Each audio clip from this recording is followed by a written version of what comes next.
তিনটে ননদ জব্দ। উফ বাবা।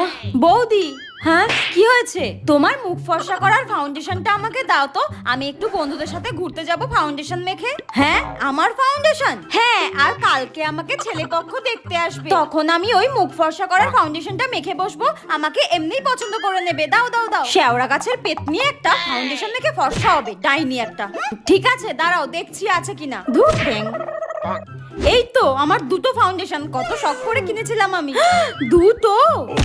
কিন্তু এ কি, এটা তো ডেট ফেল হয়ে গেছে। আরে দাও তো, কতক্ষণ ধরে নিয়ে বসে আছে।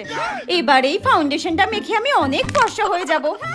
আরে আরে বোন, ওটা তো আহা, ওকে একদম বলা যাবে না। শাকচুন্নি পেতনিটা সবসময় আমার জিনিসেই চোখ, তাই না? দেখ এবার কেমন লাগে, গাধা একটা। ঠিক আছে বৌদি, টাটা।